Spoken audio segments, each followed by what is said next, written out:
अब जब बिहार में विधानसभा का चुनाव हो रहा है तो यहाँ की राजनीति में सक्रिय राजनीतिक पार्टियों के बारे में आपको जानने की आवश्यकता है।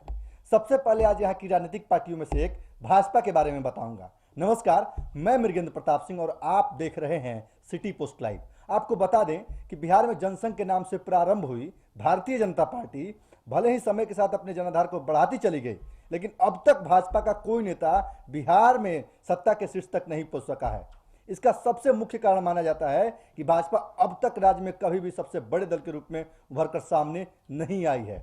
आपको बता दें, बिहार में इस बार भी भाजपा ने नीतीश कुमार के नेतृत्व में चुनाव लड़ने की घोषणा की है। हालांकि इस बार भाजपा ने राज्य में सबसे बड़े दल के रूप में उभरने को लेकर के पूरी तैयारी और पूरी ताकत झोंक दी है।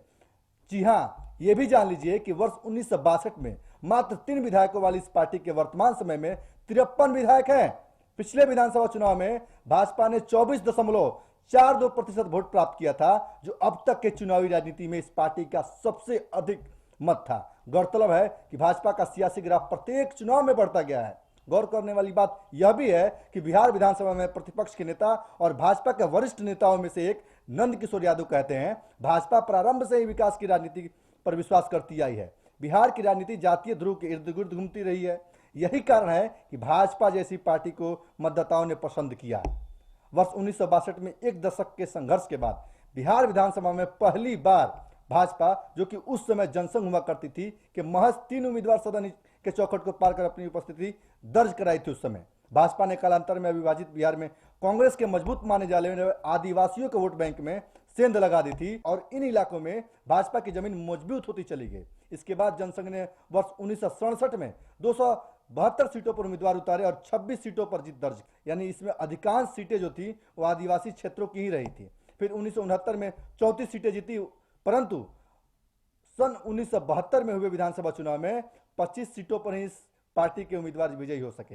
इस समय तक भाजपा जनसंघ के रूप में जानी जाती थी, लेकिन गैर कांग्रेसी दलों के बड़े राजनीतिक प्रयोग के तौर पर भारतीय जनता पार्टी के विफल होने के बाद 1980 में भाजपा अस्तित्व में आई। आपको बताते चले कि भाजपा ने 1980 में हुए चुनाव में 21 सीटों पर विजय पताका लहराई, लेकिन इसके अगले ही चुनाव में भाजपा केवल 16 सीटें ही जीत सकी। इसके बाद 1990 के चुनाव में भाजपा ने 39 सीटें जीत ली। इसके बाद फिर जब 1995 आया, उस समय पार्टी का ग्राफ बढ़ा, इस चुनाव में 41 सीटों पर जीत दर्ज कर अपने विधायकों की संख्या में इजाफा किया। अगले चुनाव में भाजपा ने बिहार में समता पार्टी के साथ मिलकर चुनाव लड़ा और यह चुनाव सन 2000 का था, जिसमें भाजपा ने 67 सीटें अपने खाते में कर ली। इस दौरान बिहार विभाजन ने भाजपा के 32 विधायकों को झारखंड भेज दिया।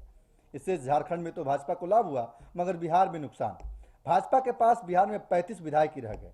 झारखंड के अलग होने के बाद फरवरी 2005 में भाजपा ने जनता दल यूनाइटेड, जिसके मुखिया नीतीश कुमार हैं, उनके साथ मिलकर के चुनाव लड़ा और 37 सीटों पर तथा अक्टूबर में हुए चुनाव में, उसी साल अक्टूबर में चुनाव हुआ था, जिसमें 55 सीटों पर जीत दर्ज की थी। इस जीत ने भाजपा को सत्ता में भी भागीदार बना दिया। सीटों के इजाफा का यह सिलसिला 2010 में भी जारी रहा और भाजपा ने 102 सीटों पर चुनाव लड़ करके 91 सीटें अपने खाते में कर ली। लेकिन पिछले चुनाव में भाजपा का जदयू से गठबंधन टूट गया। उस चुनाव में भाजपा ने लोजपा और अन्य दलों से गठबंधन कर 53 सीटों पर अपने परचम को लहराया था। गौर करने वाली बात यह भी है कि भाजपा के प्रवक्ता निखिल आनंद कहते हैं कि भाजपा इस चुनाव में भी सबसे अधिक मतों के साथ सत्तारूढ़ होगी। उन्होंने कहा है कि भाजपा आज बिहार की सबसे पसंदीदा पार्टी है। अब इस बार के चुनाव में यह देखना दिलचस्प होगा कि यहाँ की जनता कितने भाजपा प्रत्याशियों को असेंबली भेजती है और चुनाव के बाद राजनीति किस करवट लेती है।